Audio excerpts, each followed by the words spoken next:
ar na sala de estar era denso, pesado, carregado de uma umidade que o aquecedor a óleo no canto não conseguia dissipar completamente. Era véspera de Natal e do lado de fora da janela, o céu de Curitiba havia escurecido para um roxo profundo, prometendo uma daquelas chuvas finas e persistentes que parecem tecer um véu sobre a cidade. Dentro de casa, porém, reinava um calor amarelo, emanado não só do aquecedor, mas das lâmpadas da árvore de Natal e das velas que minha avó, Dona Célia, insistia em colocar em todos os lugares seguros. O cheiro era uma tapeçaria complexa e familiar. O pinheiro da árvore, agora um pouco ressecado e que soltava suas agulhas no carpete marrom, como uma discreta lamentação. A cera de abelha derretendo lentamente nos castiçais de prata. E o perfume inconfundível de canela e cravo que saía da cozinha, onde minha mãe trabalhava na sua missão anual de preparar o jantar. Eu estava enrolado no sofá de veludo verde, aquele que sussurrava sempre que alguém se mexia, com um livro nas mãos, mas os olhos fixos na cena à minha frente. Meu pai, Carlos, lutava com um emaranhado de luzes coloridas que, pelo terceiro ano consecutivo, haviam jurado lealdade eterna umas às outras no fundo de uma caixa de papelão. Ele resmungava baixo, palavras ininteligíveis, enquanto seus dedos tentavam, em vão, desfazer os nós que parecem ter vida própria. Minha irmã mais nova, Luísa, então com uns 7 ou 8 anos, assistia a tudo com uma seriedade de juíza. Sentada no chão com as pernas cruzadas, um laço de cabelo desalinhado e um ursinho de pelúcia apertado contra o peito. Foi então que um novo odor começou a infiltrar-se na tapeçaria de aromas natalinos, um odor estranho, agudo, ácido, que cortava a doçura da canela como um alfinete. Era um cheiro a vinagre, a especiarias em conserva, a algo que não pertencia de todo aquele universo de açúcar e panetone. Luísa franziu o narizinho, uma careta de desagrado. Que cheiro é esse, mãe? Ela perguntou, sua voz um sino fino no ar quieto. Minha mãe, Lúcia, apareceu na porta da cozinha, esfregando as mãos em um avental florido. Seu rosto iluminou-se com um sorriso que era ao mesmo tempo cansado e profundamente amoroso. São os picles, minha flor. Já está na hora. A palavra ecoou na sala. Pickles? Eu perguntei, fechando meu livro. A capa era áspera sob meus dedos. Pickles no Natal? Era a primeira vez que eu, com meus 12 anos bem vividos, prestava atenção real naquele ritual. Talvez porque naquele ano eu estivesse mais consciente do mundo ao meu redor, mais cético em relação às tradições que antes aceitava como leis naturais. Pickles pareciam uma intrusão, uma piada de mau gosto num dia que deveria ser dedicado ao peru, à farofa, à lentilha e ao rabanada. Pickles de Natal, querido, corrigiu minha mãe, como se isso explicasse tudo. É tradição da sua avó Célia, desde que eu me entendo por gente.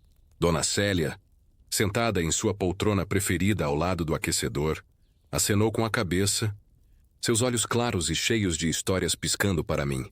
Suas mãos finas e veiculadas trabalhavam uma agulha de tricô, os fios de lã formando algo que, para mim, era sempre um mistério até estar pronto. É o tempero da ceia, meu neto, disse ela, sua voz um sussurro rouco e aconchegante, como o som das folhas secas no outono.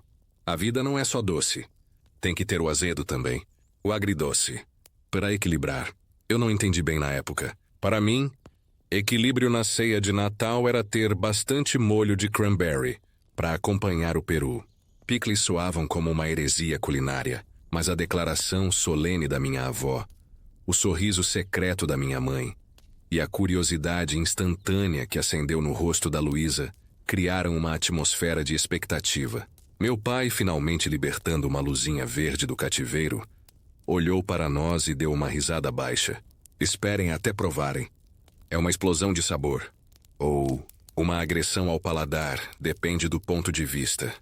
Seguimos minha mãe para a cozinha, um reino de azulejos brancos e calor úmido. O fogão estava ocupado com panelas que borbulhavam e sibilavam. Mas no centro da mesa de madeira maciça, manchada de anos de uso, repousava uma tigela de vidro transparente. Dentro dela, nadando em um líquido âmbar e turvo, estavam os tais picles de Natal. Eles não eram simples pepinos em conserva. Eram uma mistura estranha e fascinante. Pedaços de pepino, sim, mas também cenouras cortadas em rodelas finas como moedas, cebolinhas pequenas e brancas, fatias de pimentão vermelho e amarelo e vagens inteiras. Tudo isso entrelaçado com raminhos de endro e grãos de pimenta da Jamaica. Parecia uma pequena floresta subaquática, um jardim de inverno preservado em vinagre. O cheiro era intenso aqui, dominante. Um cheiro que fazia as narinas vibrarem. Um vinagre aromatizado com açúcar mascavo, mostarda em grão e algo mais. Um segredo que minha avó sussurrava apenas para minha mãe. Era um odor que não pedia licença. Ele simplesmente tomava conta do espaço, desafiando a doçura das tortas que esfriavam no parapeito da janela. Quem vai ser o bravo? Perguntou minha mãe, suas mãos nas cadeiras. Luísa, é claro, se ofereceu imediatamente pulando para a frente. Eu! Minha mãe pegou um garfo e pescou um pedaço de cenoura e uma vagem da tigela. O líquido escorria, formando uma pequena poça na toalha da mesa. Ela estendeu o garfo para Luísa, que, sem hesitar, abriu a boca e aceitou a oferta. O que se seguiu foi uma coreografia facial inesquecível. Os olhos de Luísa se arregalaram surpresos. Eles se estreitaram, enquanto suas bochechas se contraíam involuntariamente. Ela fez um som gutural, que era metade prazer, metade dor. Ela mastigou devagar, pensativamente, e então um sorriso lento, torto, iluminou seu rosto. É diferente, ela anunciou, engolindo. Arde a língua, mas depois fica gostoso. É forte. É a tradição, disse minha avó, que havia aparecido na porta da cozinha, apoiada em sua bengala. Seus olhos estavam brilhando. Cada família tem a sua. Umas têm o peru com uma farofa especial. Outras têm uma música que cantam à meia-noite. Outras têm uma decoração específica, herdada de alguém. Nós temos os picles. Ela se aproximou, e seu perfume suave de talco misturou-se com o aroma ácido dos picles. Ela colocou uma mão em meu ombro. Sua palma era quente e levemente áspera. O primeiro Natal seu e do seu pai aqui em Curitiba, depois que nos mudamos do interior, foi muito difícil. Frio, estranho, longe de todos. A ceia estava magra. Quase não tínhamos nada de especial, mas eu tinha feito esses picles, com os temperos que trouxe da horta da minha mãe. E quando abrimos o pote na ceia, aquele cheiro forte, aquele sabor que fazia a gente ficar alerta, parece que deu coragem para a gente. Parece que lembrou a gente que a vida, mesmo azeda às vezes, ainda tinha sabor. Ainda valia a pena ser vivida e celebrada. Fiquei em silêncio, olhando para a tigela de vidro. Já não via mais apenas vegetais em conserva. Via resiliência. Via saudade transformada em algo tangível. Algo que se podia mastigar. Via a coragem simples de uma jovem mãe tentando fazer um Natal para o marido e o filho pequeno em uma cidade nova e hostil. O cheiro ácido já não me parecia uma intrusão. Era um convite para lembrar. Era o cheiro da história da minha família. Uma história de luta e adaptação, preservada em vinagre e amor. Naquela noite na ceia, o pote de picles ocupou um lugar de honra ao lado do peru dourado.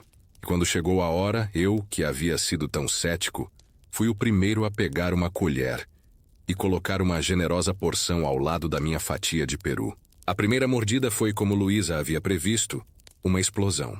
O azedo do vinagre atacou as laterais da minha língua, seguido imediatamente pela doçura profunda do açúcar mascavo e pelo calor terroso das especiarias. Era intenso, complexo, um pouco desconcertante. Mas depois que a onda inicial passou, ficou um sabor limpo, fresco, quase revigorante, que de alguma forma limpava o paladar para a riqueza do resto da comida.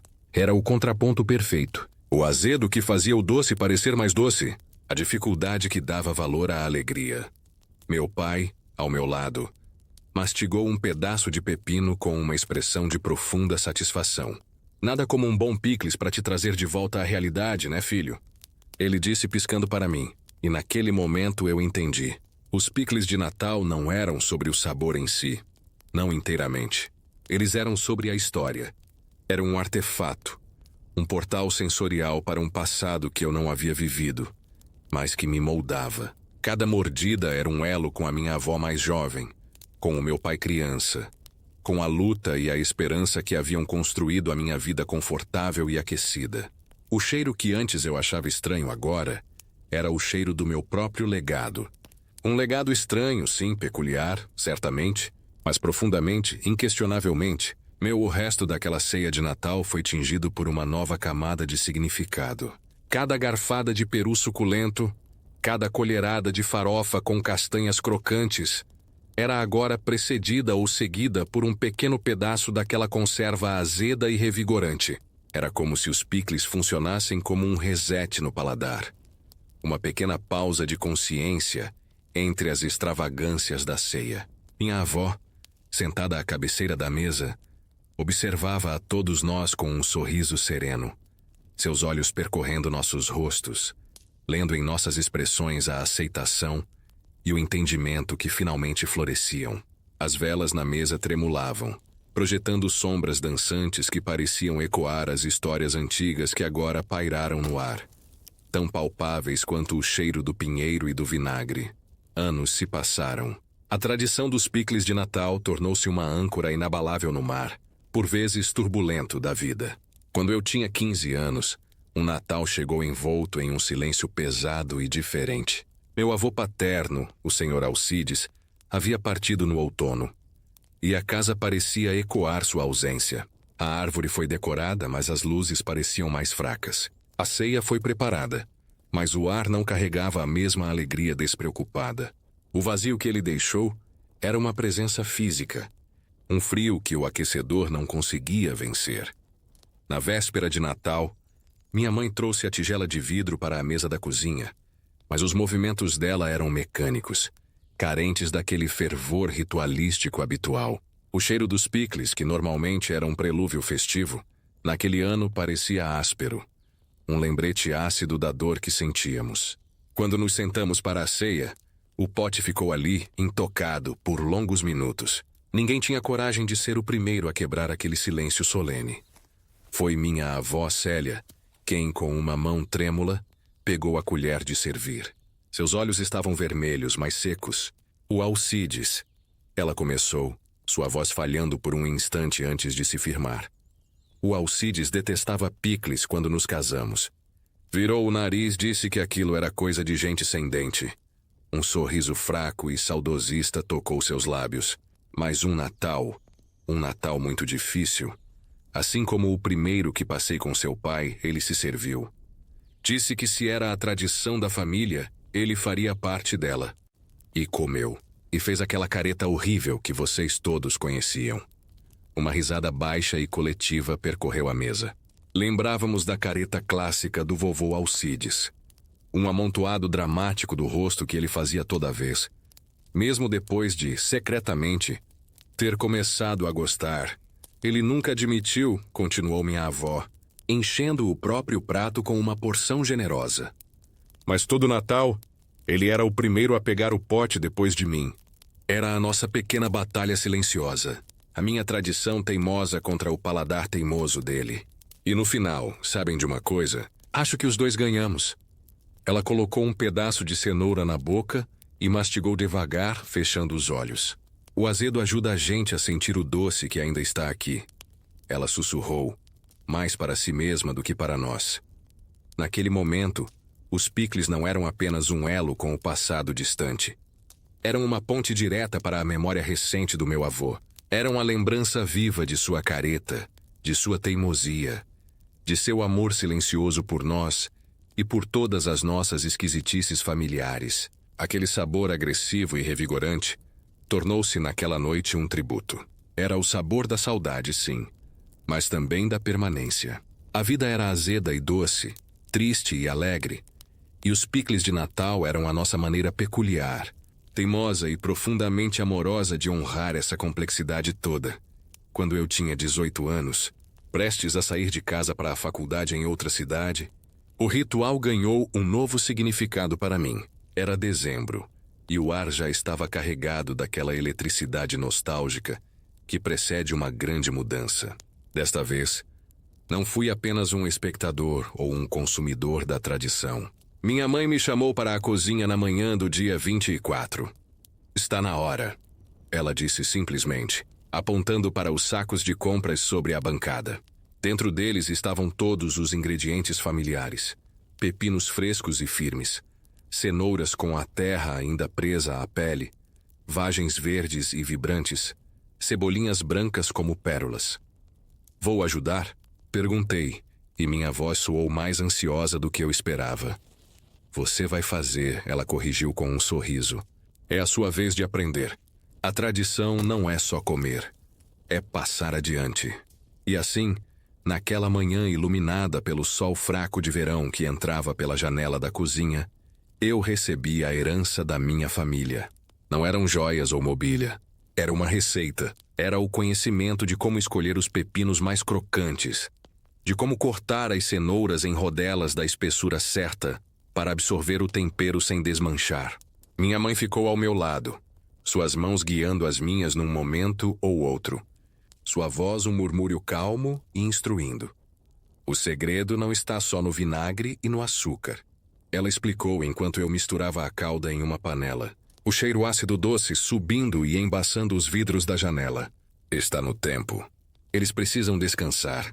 Precisam se marinar não só nos temperos, mas no significado. Cada minuto que ficam de molho é um minuto de paciência, de expectativa, de amor. Ela me mostrou o caderninho de receitas da minha avó, as páginas amareladas e manchadas de gordura, com a letra cursiva elegante descrevendo as medidas. Um punhado de paciência. Estava escrito em um ponto ao lado de uma pitada de esperança. Eu ri e minha mãe riu comigo. Ela nunca foi muito exata, disse minha mãe com um brilho nos olhos. Mas é isso que torna a receita nossa. Cada um que faz coloca um pouco de si. Quando despejei a calda quente sobre os vegetais arrumados cuidadosamente no pote de vidro, senti um peso solene e alegre. Eu não estava apenas preparando uma conserva. Eu estava assumindo um posto. Eu me tornava um guardião daquela memória. Um elo na corrente que ligava minha avó, minha mãe, e agora eu, ao meu futuro, a uma família que eu ainda nem tinha. Olhei para aquele pote, para a pequena floresta subaquática de vegetais, e senti uma conexão profunda e inquebrável com todos os natais que haviam se passado e com todos que ainda estavam por vir. A faculdade em São Paulo foi um turbilhão de sons, luzes e novos cheiros. O trânsito constante, o cheiro de concreto e gasolina, a agitação incessante da cidade que nunca parecia dormir. Nos meus primeiros natais longe de casa, a saudade era um peso físico, um nó no peito que apertava quando eu via as luzes piscando nos prédios altos, ouvindo músicas natalinas em shopping centers lotados. Tudo era brilhante e barulhento, mas parecia oco, como uma decoração de plástico bonita por fora, mas sem vida por dentro. Eu tentava replicar o espírito natalino. Comprava um peru pequeno e solitário no supermercado. Fazia uma farofa meia boca no meu fogão minúsculo, mas faltava o cheiro de pinheiro verdadeiro. Faltava o sussurro do veludo verde do sofá, faltava o calor do aquecedor a óleo e, mais do que tudo, faltava aquele cheiro agudo e familiar dos picles de Natal. A ceia, sozinho no meu apartamento silencioso, era apenas uma refeição. Era doce, era gordurosa, mas não tinha o contraponto. Não tinha o azedume que dava profundidade, que limpava o paladar e a alma para a próxima memória doce. Foi no meu terceiro Natal longe de casa que a epifania chegou. Não como um estrondo, mas como um sussurro nostálgico. Eu estava em uma festa de confraternização no trabalho, rodeado de colegas e de uma animação artificial. Alguém trouxe uma bandeja de petiscos, e entre as azeitonas e os queijos, havia pequenos picles comuns, daqueles de hambúrguer. Peguei um quase por reflexo, e quando o coloquei na boca, o sabor, um azedo simples e unidimensional, foi como um choque elétrico. Não era o sabor complexo e amoroso da receita da minha avó, mas foi o suficiente. Foi a chave que abriu a fechadura da memória. De repente, eu não estava mais naquela sala barulhenta. Eu estava na cozinha da minha infância. O chão de azulejos frios sob meus pés descalços. O cheiro de cera de abelha e canela enchia o ar. Eu ouvia os resmungos baixos do meu pai com as luzes da árvore e a risada cristalina da minha irmã. Eu via as mãos sábias da minha avó, os olhos cansados mas felizes da minha mãe. O sabor azedo na minha boca não era mais apenas vinagre. Era o gosto da resiliência da minha avó, da paciência do meu pai, do amor incondicional da minha mãe. Era o gosto do meu lar. Na manhã seguinte eu estava no mercado municipal, determinado. Comprei pepinos, cenouras, vagens, cebolinhas. Procurei por endro fresco e pimenta da Jamaica. Voltei para o meu apartamento e, pela primeira vez sozinho, executei o ritual. Minhas mãos eram desajeitadas. O corte dos vegetais era irregular. E eu não tinha o caderninho de receitas manchado da minha avó. Mas eu tinha a memória. Lembrava-me do cheiro da calda quente, do som dos grãos de mostarda estalando na panela, da cor âmbar que o açúcar mascavel ganhava quando se dissolvia no vinagre.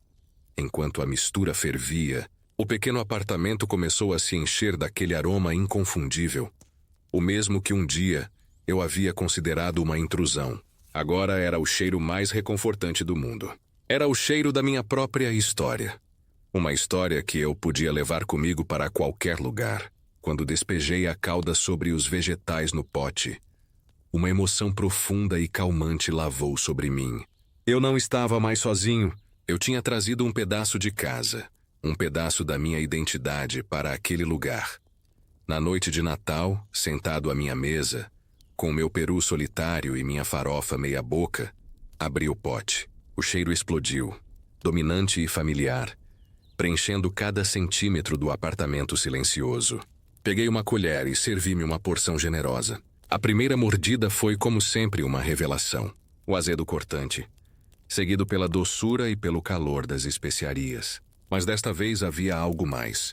Havia o sabor da minha própria independência, da minha própria capacidade de carregar adiante aquilo que era importante. Havia o sabor de entender que a tradição não é um lugar, é uma prática. Não é uma casa, é um cheiro que você pode recriar. Um sabor que você pode evocar. Uma memória que você pode saborear.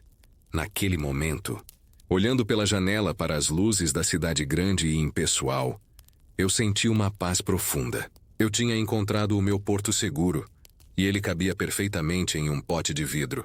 A vida de fato era agridoce, e eu tinha aprendido a apreciar ambos os lados com igual gratidão. Os anos continuaram sua dança inexorável, e eu, que um dia fui o neto cético, agora via o mundo através das lentes embaçadas da meia-idade. A casa de infância em Curitiba já não era a mesma. O sofá de veludo verde fora substituído por um modelo moderno e silencioso. O aquecedor a óleo aposentou-se, dando lugar a um sistema central de aquecimento que não tinha a mesma personalidade.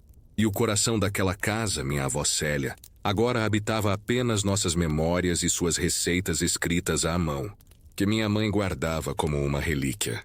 Meus pais, Carlos e Lúcia, haviam se mudado para um apartamento menor, mais fácil de cuidar. As decorações de Natal eram mais contidas, e o silêncio, por vezes, era um pouco grande demais.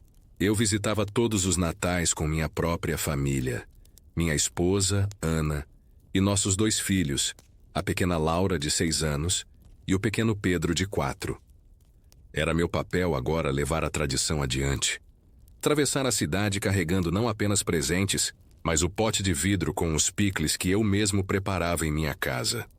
Na véspera de Natal deste ano, o apartamento dos meus pais estava quente e cheiroso, mas uma melancolia sutil pairava no ar. Meu pai, Carlos, já não lutava com as luzes da árvore. Elas eram luzes de LED que se encaixavam facilmente. Ele passava mais tempo sentado, observando, seus olhos perdidos em algum Natal passado. Minha mãe, Lúcia, movimentava-se pela cozinha com uma lentidão que eu não queria admitir que via. Foi então que a Laura, com a curiosidade incansável dos seus 6 anos, apontou para o pote de picles que eu havia colocado na mesa da ceia. Papai, o que é isso? Por que tem coisas verdes e vermelhas nadando? Ana sorriu para mim. Uma cumplicidade que atravessava anos de explicações sobre minha família peculiar. Eu peguei Laura no colo, seu cheiro de shampoo infantil misturando-se com o aroma da ceia. São os picles de Natal, minha querida, eu disse, minha voz soando estranhamente parecida com a da minha avó. É uma tradição da nossa família. Pedro, que estava no chão brincando com um carrinho, olhou para o pote com desconfiança. Tem cheiro forte, tem mesmo, eu ri. Mas é um cheiro especial. É o cheiro da sua bisavó Célia.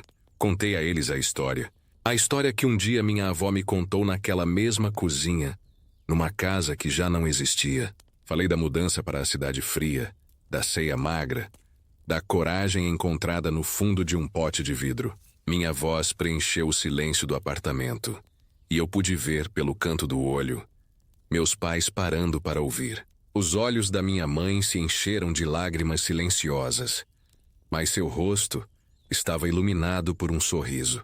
Meu pai assentiu devagar, sua mão agarrando a da minha mãe com uma força que falava de décadas de natais compartilhados.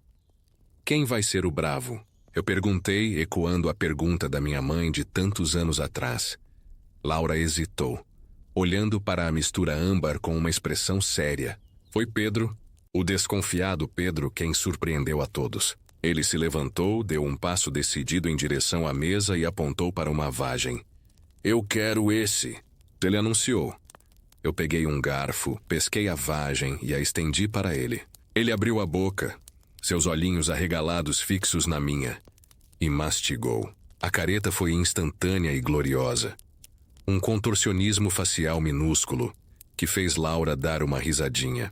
Ele engoliu, ofegante, e então, como um milagre que se repetia através das gerações, um sorriso lento e torto surgiu em seu rosto.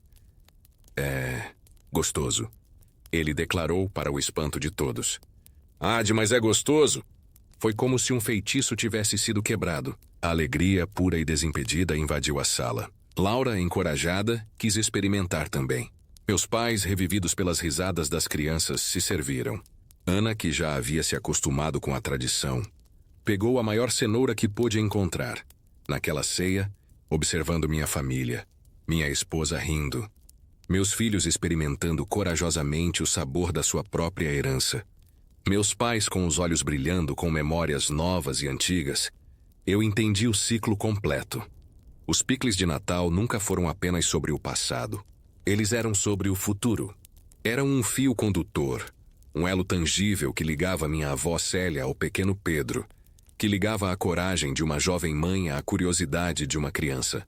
Eram a prova de que as coisas que realmente importam, o amor, a resiliência, a história da família, podem ser preservadas, passadas adiante e saboreadas, geração após geração. O sabor na minha boca naquela noite era mais rico do que nunca. Continha todas as lágrimas e todas as risadas de todos os natais que já vivi. Era agridoce, complexo e profundamente reconfortante. Era o sabor da vida, da família, do tempo. E era, sem sombra de dúvida, a mais preciosa e estranha herança que alguém poderia desejar.